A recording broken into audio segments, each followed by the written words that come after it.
In this sleep mask sewing tutorial, I'm going to show you how easy it is to make your very own sleep masks, any style you want with your own scrap fabrics. So go ahead and click on the link in the description of this video to download the free printable pattern, and you'll tape it together just like this, pages 1 and 2. So here are my pattern pieces already cut out, number 1 and 2, that's all you need. 2 is already taped together. Here's my batting. You can use any thickness you want. You could even double it up. And then a piece of elastic 13.5 inches long. And these are the patterns of the fabric that I'm using, just regular cotton fabric. So for this one here, I'm going to actually iron it to get all the creases out. And this is my new Oliso iron that I absolutely love. Check this out, and my new wool mats, I love them. And these are the Oliso wool mats that you can buy as many as you want. Click them together and it protects your working surface, any table that you want to iron on. Next, I'm going to cut out 2 of the face mask patterns together. So I put the fabrics right sides together, pinning it, and then I'm going to cut around. So I cut once and I get 2 pieces. Hey, do you love this sewing tutorial? Why don't you click on the top right link there and subscribe to my channel so you can stay up to date with all my new tutorials.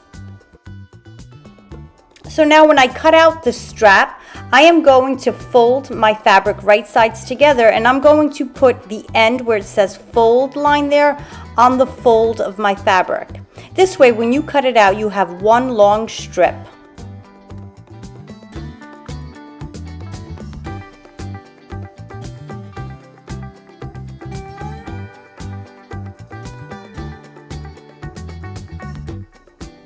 So for the strap, with right sides together, I'm going to fold it and sew down the ends here.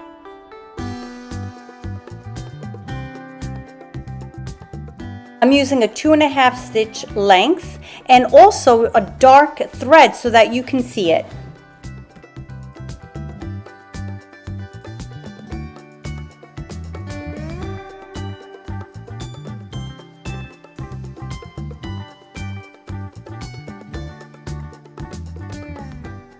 Now with my bodkin, I'm going to turn this strap right side out. If you don't have a bodkin tool, you can also use a safety pin.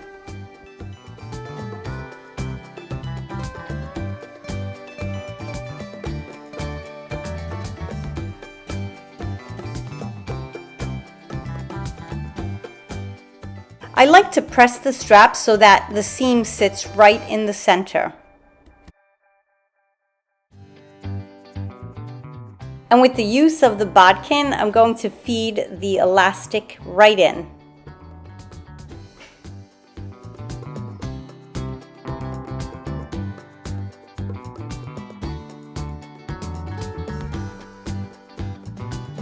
And at both ends of the straps, I'm going to just sew a line back and forth so that it holds the elastic right in place.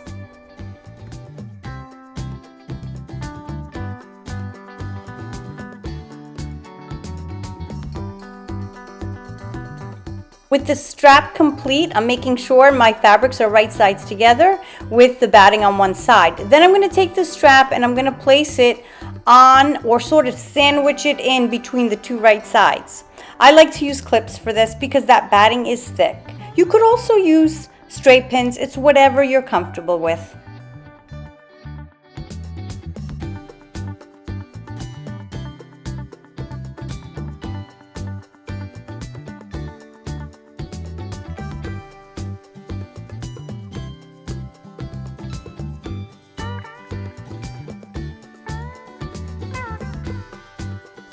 Now at the sewing machine, I'm going to sew, leaving an opening on top, a 1/4 inch seam allowance going all the way around, leaving that opening right on top because that's the straightest edge.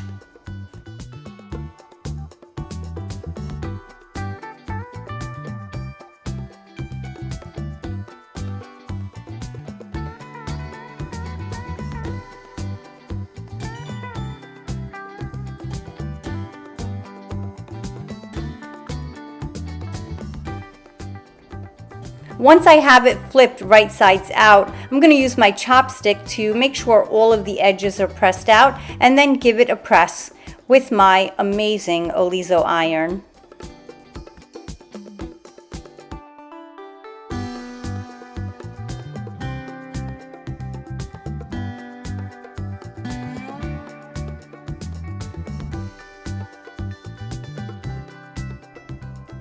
Next, back over at the sewing machine, I'm going to sew very close to the edge, closing up that opening there. Again, my thread is dark just so that you could see what I'm doing.